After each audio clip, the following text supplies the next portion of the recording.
Hello my viewers, welcome back to the channel. And by the video title, you know what this video is about.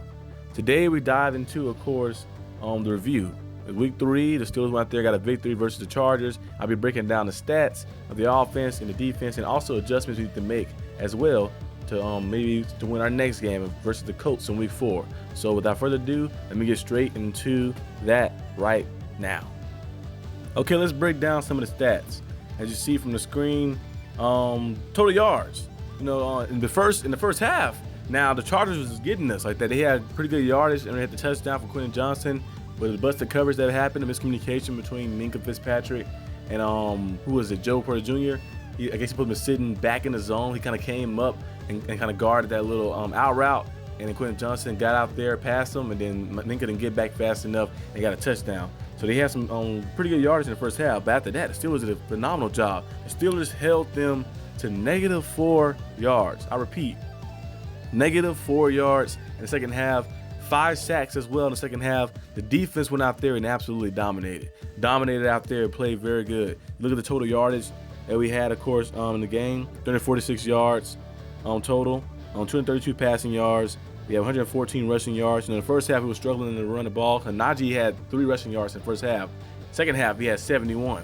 He did a phenomenal job in stepping up for that. And Cordarrelle Patterson as well, making those big-time runs and plays. We had 114 to finish it. And then we also had 5 yards per play, 20 first downs, with 7 for 14, 50% on third down percentage, which is pretty good. We also had 65 total plays, 33 minutes time of possession. That was very good. Like I mentioned before, both teams want to play a similar style. They want to run a football, they want to play defense very tough.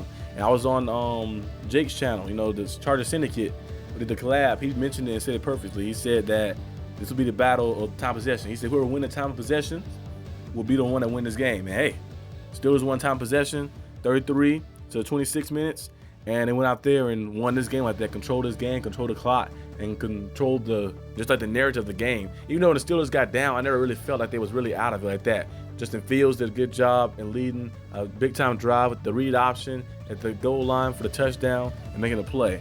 So it was very cool to see. We had, of course, the one interception that was thrown.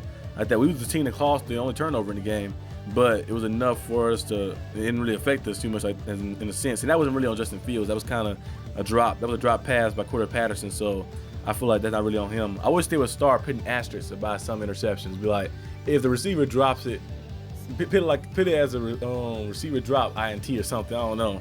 But I think that's why they have advanced metrics to show like the stats like that, in a sense. Justin Fields' numbers, of course, he was 25 for 32, 245 passing yards, 1 touchdown, 1 interception. Najee Harris, 18 carries for 70 yards.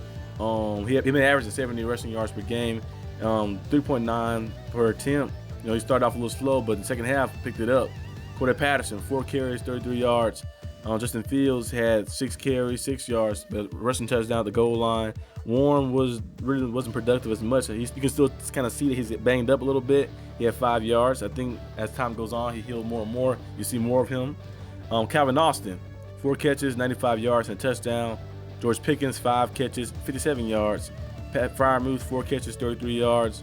I hope to see Pat Freiermuth get more targets in the red zone. I feel like he's very good in the red zone. Big Ben used him in the red zone a lot. We need to see the Steelers kind of implement that a little more, use him in the red zone.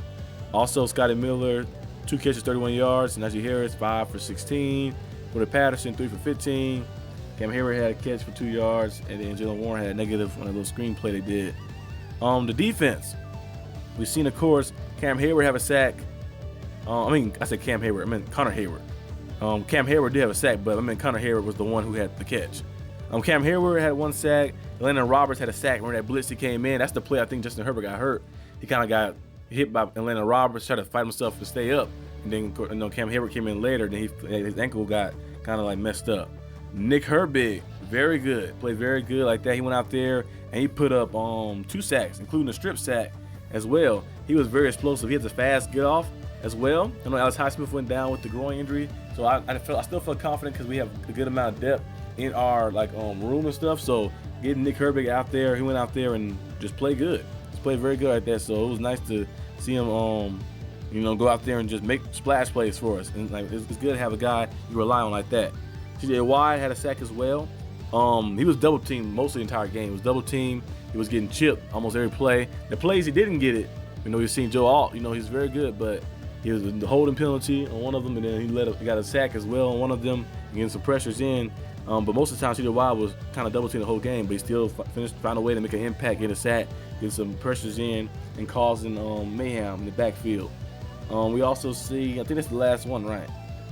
Yeah, I think it's the last one. Yeah, we had 5 total sacks.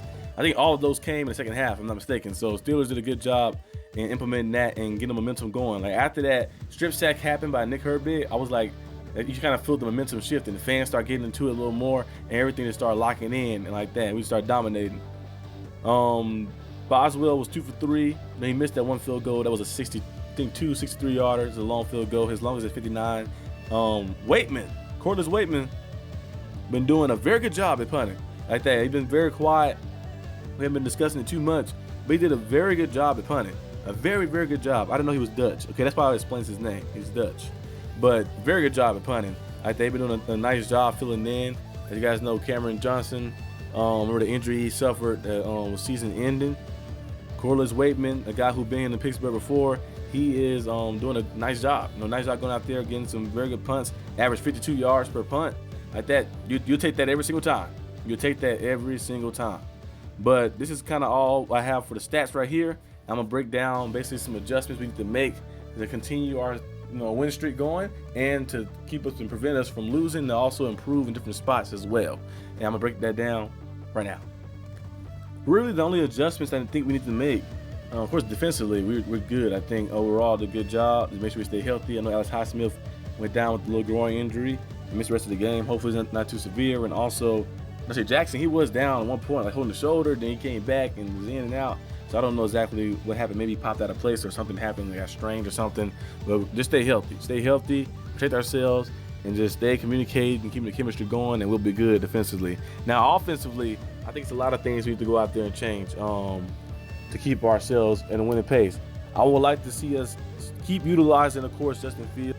Keep utilizing Justin Fields, and also I would like to utilize Justin Fields, like in the sense of like letting them just go out there and not just be a game manager, but like you see him today, he went out there and showed that they can win the game for us like that. So Justin Fields did a good job. So I feel like the Steelers should take more training wheels off of him and kind of get him more comfortable, allow him to do different things and let loose a little bit more, so we can see even more big time playmaking ability from him. One thing Justin Fields always had, we know he had the ability, the potential and to be a good player. But the Bears, of course, they had him like hemmed in a little bit. They wanted him to be the hero full time, and they never really built around him fully with the offensive line and the play calling. The Steelers are just a better organization and structure in general. Coach Tomlin is better than any coach the Bears have had in a long time. And also, you look at how the Steelers build around players and put them in the right spots to make them comfortable. And I don't go out there and let you do something you're not ready for. You're gonna make sure to put you in spots that are gonna put you in your best every single time. And that's what Justin Fields has been put in with the Steelers. You see his accuracy was never a problem like that. You see here, he feels comfortable,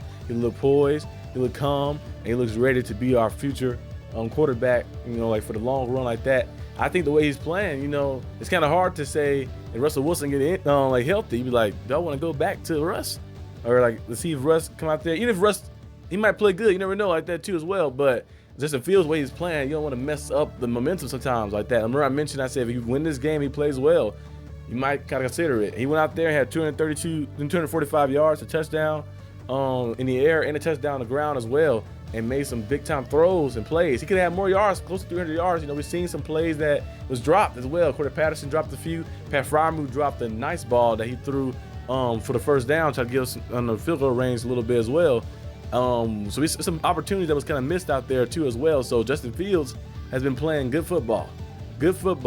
So I think the Steelers should just keep playing through him, keep playing through Justin Fields, let him go out there and do his thing. George Pickens, keep doing his thing as well, creating more separation though down the field and being more consistent on some of those deep route running down the field. And also receiver 2, Calvin Austin stepped up today with the 95 yards he had in a touchdown as well, a 55-yard touchdown. He had more yards this game than combined he had probably his past 5 or 6 games. That's kind of crazy, really. You count this year and last year too. But we just see more consistency. So I hope to see Calvin Austin. I ain't saying I go out there and put 95 yards up every game, but go out there and be consistent. Like next game, I'm gonna get 3 catches, 40 yards. You know, just be productive, or Justin Fields can go to other people, not just one-dimensional. We just looking at George Pickens in the receiving room, and then, you know, our tight end room, we got some guys who can catch and stuff and make some plays. But it's open and expanding our offense a lot more. Van Jefferson has still been, I think Van Jefferson injured, I think, or something. I didn't really hear his name called today. I think he might have, they didn't have him on the injury list like that, so he was there, but they didn't really call his name. I guess he didn't really get utilized. But Scotty Miller did make a play. You know, we know he has speed and stuff as well. Our receiver room is not the best, but Roman Wilson, if he does get back healthy, I think his versatility to play in the slot, play outside, he's one of those just gritty, tough receivers. He would be a nice addition to the team. That's a guy we're missing, a route runner type, technician type of player. He's one of those type of guys. I think a guy like him will help this team out a lot. So hopefully he comes back healthy. But that's the only thing I want to see our team do. If we stay consistent at receiver 2 and beyond, like receiver 2, receiver 3, and stay consistent. Najee Harris, keep running the way he's running as well. And the team running the ball the way they're running as well with Najee, Corey Patterson, Jalen Warren gets healthy, keep going that way. I think we can find a way to push this thing out.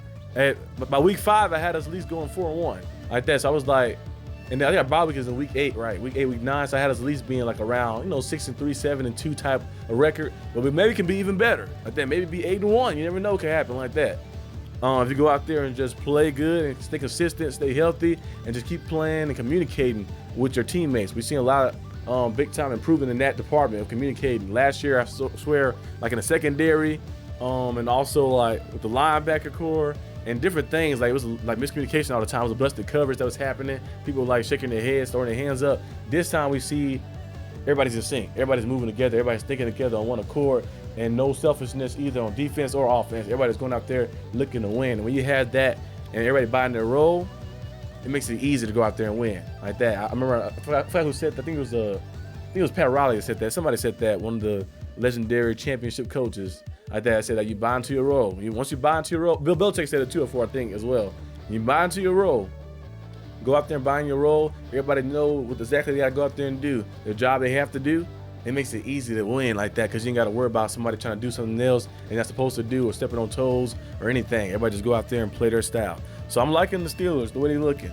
I think we can keep this up and keep pushing this. We have the Colts, of course, coming up this week. They got their first win against the Bears. I feel like the Colts is a team that you can't sleep on. Clayton Richardson is a versatile player, dual threat QB. They have some receivers as well. The defense is solid as well. So we got to go out there and make sure we're on our A game as well and try to find a way to win this and get to 4-0. And I know last time we was like undefeated like this was in 2020, I think. That's that year that was crazy. We went 11-0, which is very exciting, but then we start tripping. We kind of fell off a little bit. But hopefully this time that doesn't happen if we do get to that point. But that's all I have for today's video. Hope you guys enjoyed this video. If you did, leave a like and subscribe for more content. And I'll see you guys most likely the following day for the AFC North race update. I know I'm making this video on Sunday night, so you'll probably see it on Monday, of course. And I think Monday night the Commanders play against the Bengals, so we'll see what happened in that game, and I will discuss some of that stuff on the AFC North race update. All thing I know about the update that's for certain is the Steelers are still at the top and #1. I won't get too confident, too cocky, of course, but I just love to prove the haters and doubters wrong when they were saying the Steelers are going to be bottom feeders. We're going to lose to the Falcons. We're going to lose to the Broncos. We're going to lose to the Chargers, picking everybody against us.